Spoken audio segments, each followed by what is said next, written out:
Bersama saya Bena Rangkuti dari lantai 11 Gedung Veteran Republik Indonesia. Kita sudah kehadiran tamu. Siapakah beliau? Kita langsung saja sapa ya. Sosok seorang pejuang di era Dwi Korah.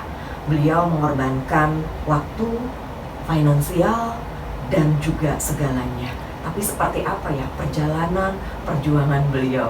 Kita langsung saja sapa sosok Pak Hengki. Selamat pagi. Pagi, Bu. Pak Hengki sehat? Sehat, Bu. Luar biasa, Pak. Merdeka! Merdeka! Ternyata masih oke ya. Ini kalau saya panggil panjang ini, Doktor Datu. Nah, boleh saya izin panggil Pak Hengki saja dulu ya? Baik. Baik, Pak Hengki, kita ingin tahu nih, generasi muda, ada yang belum paham tentang veteran Republik Indonesia. Seperti apa sih pejuang, berjuang, dan Dwi Korah? Kita ingin tahu, Pak Hengki, bagaimana Bapak bisa ikut operasi yang namanya Dwi Korah? Pada umur 17, saya sudah ikut abang saya waktu itu. Abang saya juga ikut sukarelawan. Oke. Zaman dulu kita boleh daftar jadi sukarelawan. Tapi setelah saya umur 18, saya diberikan surat tugas. Surat tugas itu ada, saya punya satu pembawa saya, dia membawa 3 anggota. Salah satu anggotanya saya juga, yang komandan saya itu namanya Somad waktu itu. Dia anggota L1, dulu ada kalau itu namanya L1, Inter. Makanya dengan surat perintah itu saya bebas kemana aja. Dan zaman dulu kami itu disuruh bawa senjata ke Singapura. Tapi waktu itu kita bawa dengan kapal kargo. Kapal kargo bukan gede zaman dulu, waktu zaman konfrontasi kita. Kapalnya 2 ton, 3 ton aja. Pakai mesin 2 kecil. Kira-kira 35 PK sama 40 PK. Sudah itu kita buat karet, ojol juga ke Singapura. Disitulah mereka kirim. Tapi kita hanya sampai di perbatasan. Nah, dari Singapura yang ambil. Itu waktu itu adalah zaman Usman sama Harun. Waktu Usman sama Harun itu sebenarnya abang saya yang bawa. Waktu itu saya ikut aja. Setelah tidak lama, berapa bulan saya baru dikasih surat tugas gitu. Surat tugas. Jadi memang tugas saya itu adalah tekom. Seperti tekom TKI sekarang. Tapi sampai sekarang saya tetap tekom. Saya tetap bawa kapal sendiri. Apa itu tekom, Pak? Tekom itu kapten kapal. Oh, kapten kapal. Siap, Kap. Baik, Bu. Siap. Karena kalau kapal kecil itu namanya tekom. Kalau kapal besar itu namanya kapten kapal. Jadi diajak abang gitu awalnya ya, tapi memang saya ikut abang. Ada panggilan jiwa begitu, panggilan hati begitu. Karena kita kepingin juga waktu itu masih muda, kita tidak takut mati, Bu. Peluru nembak-nembak pun kita nggak berhenti kapal kita. Kita dikejar pun sama peluru, lihat itu kayak bintang di belakang kita. Kita tunduk aja kapal kita tetap kabur. Nah itu waktu itu kita tidak pernah merasa takut. Tapi kepingin bahwa kita adalah bangsa Indonesia, kita mau dijajah sama Singapura, Malaysia waktu itu, ya kita cobalah berbuat karena kita tinggal di perbatasan. Pemuda pada saat itu tidak takut mati. Ada senjata, tetap kalem, cool, mau terus maju berjuang. Apakah Anda bisa seperti itu? Kita seperti itu? Wah, semakin seru. Kita lanjutkan. Kenapa tiba-tiba keberanian itu muncul? Dahulu ya mungkin kita hidup dari orang nelayan, bapak saya orang nelayan. Makanya kami tidak pernah merasa takut. Dulu kita mana ada pakai jaket, pakai apa, Bu? Pakai baju kaos saja sudah ikut belayar. Dan kena basah, kena hujan tidak pernah takut. Dan tidak pernah ada pakai jaket dahulu. Masih muda ya. Mungkin fisiknya masih kuat ya. Kalau sekarang hujan gerimis pun kita udah takut. Kalau dulu hujan peluru pun kita nggak takut. Hujan peluru nggak akan takut, apalagi hujan badai begitu ya. Ya. Bapak, perannya itu saat itu lebih kemana Pak Hengki? Ada nggak tugas khusus lainnya di luar yang tadi Bapak sampaikan? Tugasnya saya dulu kalau tidak bawa ke Singapura, saya tugasnya tukang bawa orang kayak komandan lama itu ya, komandan aero itu kemana-mana sering saya jadi tekom. Memang sudah apa ya, boleh dikatakan bakat begitu ya Bapak ya? Iya, mungkin dari kecil hidup dengan orang tua di laut, di pinggir laut dan jadi nelayan. Masih kecil-kecil saya sudah ikut jadi nelayan, jadi saya rasa laut itu sampai sekarang juga saya sebagai pengusaha kapal. Jadi berawal bersahabat dengan laut hingga akhirnya menjadi seorang pengusaha kapal begitu ya. Ini perlu saya coba nanti kapalnya Pak. Ya. Saya punya kapal diving, saya punya kapal sendiri, saya punya ratusan punya kapal. Jadi memang disewakan begitu ya? Iya, punya kapal ratusan itu angkutan. Masih sampai sekarang? Sampai sekarang. Jadi berawal dari Dwi Kora, sekarang tumbuh menjadi seorang pengusaha begitu ya? Sewa kapal luar biasa. Ini patut dicontoh oleh generasi muda, Gen Z saat sekarang ini. Jadi jangan takut badai, angin, dan hujan peluru. Bapak mungkin ada suka dukanya yang mau diceritakan? Ya, kesan saya kita berasa bangga ya bisa berbuat sesuatu untuk bangsa kita. Walaupun saya tidak punya pendidikan, karena dari kecil saya sudah ikut bekerja, jadi saya tidak punya pendidikan, tidak punya latar belakang yang punya sarjana. Tapi saya bersyukur, saya sudah punya anak 4, punya cucu 9, dan anak saya semua punya sarjana S1, S2, S3 gitu. Saya merasa itu adalah suatu anugerah Tuhan ya, memberikan kita ya generasi penerus kan punya teknologi yang tinggi. Tidak seperti kita dulu. Zaman dahulu kita harus bekerja keras, mau bekerja, mau berhemat, mudah-mudahan bisa berhasil. Tapi zaman sekarang kan berbeda, teknologi makin canggih. Yang saya harapkan anak-anak muda sekarang ya harus juga bekerja keras dan berjuang kalau menjadi manusia yang berguna bagi bangsa dan negara ini. Bagi saya, seumur saya ini, sudah umur 77, saya apa yang saya bisa buat untuk orang lain, apalagi untuk bangsa dan negara kita. Karena untuk diri saya sendiri, untuk keluarga saya sendiri, saya sudah merasa bersyukur. Jadi tidak ada yang saya berkompetisi, tapi apa yang bisa saya berbuat untuk orang lain atau untuk bangsa kita sendiri. Semoga generasi muda, Gen Z ya, teman-teman semua ini juga bangkit. Jangan kalah semangat, semangat perjuangan. Nah menurut Pak Hengki ini, apakah negara kita ini sudah stop sampai di sini saja, artinya nggak perlu perjuangan lagi? Atau anak muda generasi sekarang perlu melanjutkan tonggak perjuangan selanjutnya? Kita menghimbau kepada generasi muda sekarang ini, bekerja keraslah, menjagalah NKRI ini. Kita sudah dengan susah dapat merdeka. Setelah merdeka, bukan hanya merdeka saja, tapi kita harus maju, karena kita adalah bangsa besar yang tidak ada di negara orang lain. Misalnya kita punya mineral, kita punya segala mineral ada di Indonesia. Apa yang nggak ada? Sampai emas pun banyak, nikel banyak, alumina banyak, batu bara banyak. Seluruh mineral ada di negara kita. Kenapa kita di negara yang begitu kaya, kenapa harus kita hidup susah? Jadi bagi generasi pemuda yang akan datang ini, marilah kita bekerja keras, berjuanglah. Tidak ketiga, kita akan menuju negara yang maju dan negara emas tahun 45 yang dicadangkan oleh pemerintah. Saya kira dan saya yakin pertumbuhan ekonomi kita akan makin naik. Walaupun kita bisa lihat berapa tahun terakhir itu negara mana-mana sudah susah, tapi Indonesia tetap kukuh dan berdiri. Perekonomian tetap maju, ekonomi tetap tumbuh. Itu harapan kita. Jadi kita masih optimis, jangan pesimis. Optimis, jangan pesimis. Itulah pemikiran yang luar biasa, mulai dari Dwi Kora saat sekarang itu hingga menjadi sosok pengusaha yang sukses saat sekarang ini, melahirkan putra dan putri yang juga mempunyai pendidikan luar biasa ya, sampai doktor juga. Hingga Pak Hengki ini juga mendapatkan gelar doktor sebagai penghormatan karena keilmuannya, pengalamannya yang luar biasa.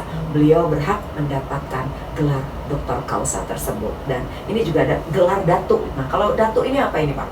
Datuk itu adalah di sesuatu daerah ada sultannya. Ya, karena di situ bagi orang yang berjasa itu diberikan gelar.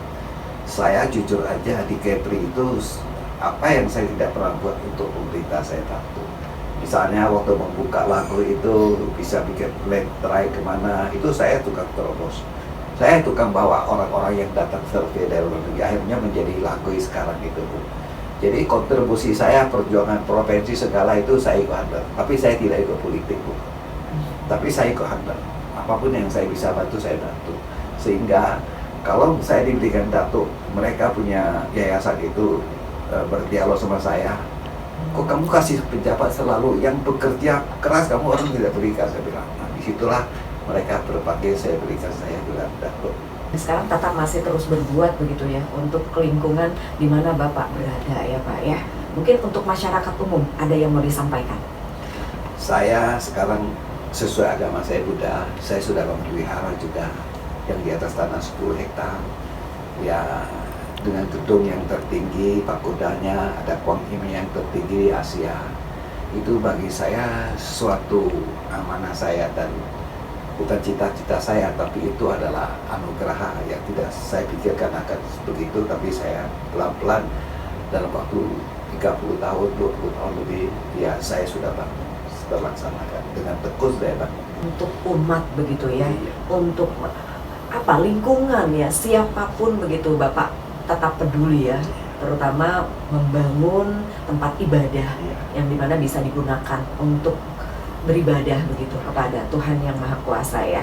Bapak ini luar biasa sekali. Terima kasih. Mungkin ada lagi yang mau disampaikan Pak? Sebelum saya bangun wihara, saya juga bangun kubah masjid, saya bangun salibnya Kristen gitu, Nasrani. Jadi saya tidak pernah membedakan agama. Semua agama akan mengajar kita baik. Cuma caranya berbeda-beda aja Bu. Bagi saya sebagai bangsa Indonesia ini yang begitu banyak suku bangsa, bisa bersatu itu adalah suatu anugerah Maha Kuasa. Makanya kita ada Pancasila. Negara lain tidak ada Pancasila. Makanya kita harus mempertahankan Pancasila, mempertahankan NKRI bagi anak-anak muda yang akan datang. Kita berharap bersatu kita kukuh. Baik, Pak Hengki ini luar biasa sekali. Terima kasih atas waktunya sudah hadir berkenan di studio ini di Legiun Veteran Republik Indonesia. Bapak juga selaku veteran langsung ya, yang mau terus berbuat dan mengedukasi. Jangan sampai mungkin nanti generasi-generasi muda juga tidak atau belum memahami apa itu yang namanya veteran. Kita akan terus bahas dan kita akan berbincang-bincang lagi tentang veteran Republik Indonesia yang luar biasa ini. Pak Hengki sekali lagi terima kasih untuk waktunya sudah kasih, hadir. Bu. Sehat selalu dan Sehat. sukses selalu. Pemirsa, demikian untuk bincang-bincang kita hari ini. Nantikan selanjutnya perbincangan kita yang akan datang dengan tema-tema dan topik-topik yang menarik lainnya. Saya Bena Rangkuti pamit, terima kasih. Sampai jumpa. Terima kasih Pak Hengki. Terima kasih Bu. Halo semuanya, selamat pagi. Perkenalkan, nama saya Cinta Fateta Zara. Saya selaku podcast host dari LPRI, Legiun Veteran Republik Indonesia. Hari ini, di pagi hari ini, saya sedang bersama narasumber yang saya lihat dari background latar belakangnya, beliau ini adalah sesosok pejuang dari veteran Indonesia. Nah, untuk itu saya juga dengar beliau ini sudah memulai perjuangannya dari generasi muda umur sekarang. So, penasaran? Mungkin langsung aja. Dari semua hal yang udah Bapak lakuin, alami di masa muda nih, ada nggak sih satu hal atau satu hidup yang masih Bapak pegang nih sampai teguh sekarang ini? Baik, sampai teguh sekarang ini, saya punya komitmen bahwa kita harus kerja keras dan kita harus jujur. Karena jujur itu adalah suatu modal awal. Dan karena kita juga harus ingat agama. Karena seseorang yang punya agama, punya pegangan hidup sebagai agama, pegangan hidupnya, sehingga mereka tidak akan selalu membuat kesalahan. Misalnya yang buat tercela dan segala. Oleh karena seseorang itu memang pendidikan itu penting, awal daripada orang sukses ya. Tapi bukan artinya kalau orang tidak punya pendidikan tidak pernah sukses. Orang tidak punya pendidikan juga bisa sukses. Orang punya pendidikan juga tak bisa sukses karena tinggal karakter manusianya. Makanya saya himbau kepada anak muda sekarang, marilah kita bekerja keras. Marilah kita belajar, karena pengalaman itu, skill itu adalah modal awal. Salah satu contoh, saya pernah tahun 80 lebih, saya tidak punya skill buat kapal. Saya sudah 40 tahun bikin kapal, tapi kita tidak punya skill banyak, kita join sama orang asing. Mereka punya skill, mereka tidak punya modal. Tapi kita bawa ke Indonesia, kita copy skillnya. Kita belajar mereka skillnya, mereka kerja gimana. Akhirnya kita bisa buat segala sesuatu. Sekarang tidak perlu ada orang asing. Jadi kita bangga, orang-orang kita juga bisa. Asal mau kerja keras, mau belajar, tentu satu hari kita akan bisa semua. Nah, teman-teman, kalau dari yang aku tangkap nih, berarti koneksi itu penting banget ya sih untuk dunia kerja. Walaupun kalian nggak punya skill atau kalian masih muda, tapi kalian punya koneksi atau teman yang punya skill yang ingin kalian kuasain, kalian boleh banget belajar bareng ya Pak. Jatuhnya karena ilmu itu lama-lama kan jadi mengalir. Nah Pak, kalau misalnya nih di zaman dulu itu kan teknologi masih minim ya. Pasti dulu Bapak yang nggak secanggih sekarang lah ya Pak. Kalau misalnya dibandingkan dulu, Bapak tuh gimana caranya bisa ngebuat insting Bapak tuh bekerja tanpa adanya teknologi kayak sekarang ini Pak? Dahulu memang semua orang nggak punya teknologi tinggi. Sekarang mau cari apa di YouTube udah ada. Betul. Jadi mudah sekali sekarang. Saya rasa dengan mereka punya pendidikan, punya skill yang elektronik, sehingga mudah sekarang saya lihat. Saya kalau dulu menggambar satu kapal itu bisa berbulan-bulan, tapi sekarang 2 hari selesai. Nah, teman-teman, kalau misalnya kita lihat orang tua seperti Bapak Hengki nih yang udah sukses, pasti tuh kita pasti ada rasa seperti gimana ya cara dia bekerja dahulu, kan dulu nggak ada teknologi, tapi ternyata di zaman dahulu itu semua serba manual. Dan itu salah satu aspirasi dari aku yang bahkan melihat orang-orang sekarang atau orang-orang generasi yang udah tua tapi dia sukses. Kadang aku selalu melihat mereka tuh sangat keren. Karena kenapa? Mereka itu berjuang di teknologi yang berbeda dari sekarang. Karena mereka dulu serba manual. Nah, Bapak Hengki, saya mau nanya untuk pertanyaan terakhir.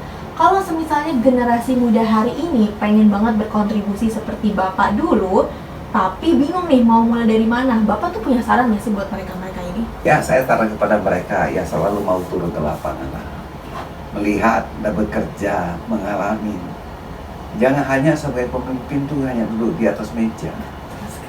Karena mereka sudah merasa punya secelek kertas itu merasa sudah duduk di meja, tapi tidak. Karena kalau kita tidak menguasain, bagaimana kita bisa merintah orang? Jadi kita mesti melihat bagaimana kita, seperti kita di kapal, kita punya QC banyak loh. QC itu kontrol, quality control. Jadi itu yang paling penting.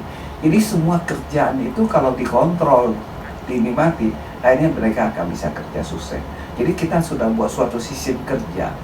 Mereka masuk ke situ sudah harus tahu sistem itu kerja, sehingga bisa on time gitu. Nah, teman-teman, kalau dari yang aku tangkap nih, jangan cuman kalian kerja tapi kalian nggak punya skill. Contoh, kalian itu ada salah satu tinggi misalnya, tapi kalian nggak punya skill, jadi kalian cuman ya udah kalian ya kerja seadanya aja, atau kalian hanya mengandalkan orang-orang di bawah kalian. Itu sangat tidak efisien ya Pak, karena jatuhnya ya kalian tidak punya apa-apa. Apa kontribusi kalian? Maka dari itu, dari sekarang, dari umur kalian yang masih muda, masih 18 tahun, 17 tahun hingga 19 tahun, mulailah cari skill kalian dari sekarang. Sekarang internet sudah sangat canggih banget, kalian bisa belajar melalui online atau kalian juga bisa kursus ya Pak, karena sekarang memang sudah benar-benar secanggih itu. Baik Bapak, mungkin untuk wawancara hari ini segitu saja, dan hari ini sangat bermanfaat banget untuk generasi kita, dan mungkin dari teman-teman bisa banget dicontoh tadi dari kata-kata Bapak Hengki yang disampaikan.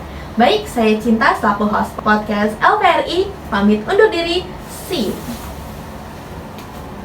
Terima kasih. Generasi muda, jangan mudah menyerah, jangan mudah mengeluh. Ketika dirimu ingin sukses, sukses itu butuh perjuangan, butuh perbuatan, dan butuh action. Bukan hanya talk only. Kita tanya kepada sosok seorang pengusaha sukses dari Legiun Veteran Republik Indonesia, Pak Hengki, apa motivasinya untuk anak muda nih agar tidak mudah menyerah? Yang pertama saya sampaikan kepada mahasiswa-mahasiswa anak muda sekarang, begitu dapat ijazah, mereka merasa sudah hebat. Itu belum apa-apa, bahwa awal daripada perjalanan hidup dia. Seorang pejuang mulai harus mencari pengalaman, mencari pengetahuan. Karena pengetahuan dengan pengalaman itu, dengan skill itu adalah suatu dasar. Jadi saya sering tanya, bagaimana saya begitu habis kuliah udah dapat ijazah, nggak ada modal, nggak ada, bagaimana bisa bisnis? Bisnis itu bekerja itu bukan karena dengan modal saja, tapi kejujuran itu sudah suatu nilai, itu sudah suatu aset. Karena seorang kalau tidak jujur, tidak mau berjuang, tidak mau kerja keras, dia tidak akan bisa berhasil. Bapak Ibu lihat, kebanyakan pengusaha besar yang punya kapasitas yang besar itu kebanyakan orangnya tidak punya pendidikan. Bukan karena dia punya pendidikan terus dia sudah merasa dia hebat. Oleh karena dia tidak mau kerja keras. Tapi bagi orang yang tidak punya pendidikan, dia merasa dia sudah kurang, sehingga dia bekerja keras. Contoh lah sekarang ada nama haji-haji yang besar, mereka juga sekolahnya SMA paling banyak. Saya juga tidak tamat dari sekolah SMP, tapi bagi saya, karena saya merasa kekurangan banyak, sehingga saya kerja keras. Selalu apa yang kita perintah kepada orang lain, kita harus mengecek apakah mereka laksanakan dan di check and balance itu kan penting. Bagi mahasiswa yang begitu lulus, jangan bangga dulu bahwa sudah selesai dia sekolah. Tapi belajar mau kerja keras. Bagi anak muda, bekerja itu ya setahun 5 tahun itu belajar dulu lah. Posisinya apa? Mungkin kadang-kadang dari pendidikan dengan yang dia dapatkan pekerjaan itu akan bisa berbeda. Tapi tidak apa-apa, karena pendidikan itu sudah dasar. Karena dasar menguasai sudah. Misalnya menguasai teknologi, karena sekarang zaman teknologi. Oleh karena mereka harus selalu update, sekarang selalu berbeda-beda sekarang. Bapak Ibu lihat sekarang, bank aja sekarang. Bank sekarang semua sudah pakai teknologi tinggi. Kalau kita tidak ikut zaman, kita akan ketinggalan. Makanya kenapa saya bersyukur anak-anak saya sudah punya pendidikan, karena sekarang sudah bisa mengikut zaman. Sekarang mereka kerja tidak harus di kantor. Di mana aja mereka pergi, di mana di jalan, di kapal, di mobil, mereka di dalam pesawat bisa kerja. Oleh karena kita sarankan kepada anak-anak muda sekarang bekerja keraslah, berlaku yang jujur lah. Karena kita bangsa ini kita sedih melihat begitu menjadi orang besar, terus mereka sudah lupa dengan daratannya, sehingga mereka melakukan tindakan-tindakan yang tidak benar, yang melanggar hukum, apa itu korupsi, apa itu. Jadi kita malu juga sebenarnya. Jadi sebenarnya kita harus mendidik. Saya pernah tanya sama suatu suku besar dari Thailand, kamu berbeda generasi penerus mulai dari mana? Mulai dari cucu kita, saya bilang. Kenapa? Kita harus biasakan kepada cucu-cucu kita untuk mengubah generasi penerus yang tidak korup lah. Karena negara kita kaya raya loh. Kalau semua orang tidak mau korup, negara kita dia negara yang paling kaya dunia, saya kira. Saya percaya itu. Makanya saya berjuang, saya bekerja keras. Dahulu kita punya pabrik segala semua banyak orang asing. Sekarang satu pun tidak ada orang asing. Saya bangga. Apapun kapal saya bisa buat. Jadi saya bisa meneruskan bangsa kita ini. Ya mereka PKL di kantor saya mau 50, mau 30 saya kasih. Saya didik. Karena saya kerjasama juga sama Universitas Hasanuddin itu. Ada 230 sarjana yang di tempat saya, yang perkapalan. Saya bangga. Kemarin ada 50 kirim PKL di tempat saya senang. Kenapa? Kita bisa memberikan kesempatan mereka untuk belajar. Ya. Belajar pengalaman, belajar berbuat, tidak hanya belajar di atas meja, tapi belajar di lapangan. Kalau kita punya skill, kita punya pengalaman, sampai dimanapun, kapan saja kita akan susah. Ini. Nah, pemirsa, teman-teman, pengalaman, skill itu harus dimiliki ketika kamu ingin sukses dan menjadi lebih baik lagi, upgrade diri, memiliki keahlian. Karena ketika kita tidak bisa menyesuaikan dengan situasi dan kondisi saat ini, siap-siaplah akan tertinggal dan ditinggalkan.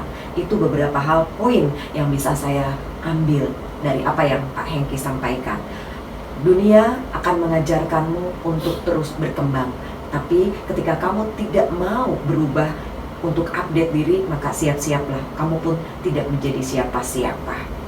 Belajarlah, bekerjalah dengan keras, dan bekerjalah juga dengan cerdas. Karena saat sekarang ini sudah banyak teknologi yang bisa dimanfaatkan untuk membuatmu menjadi pribadi yang lebih mawas diri. Terima kasih untuk perbincangan hari ini, Pak Hengki, luar biasa motivasinya. Terima kasih, Bu. Semoga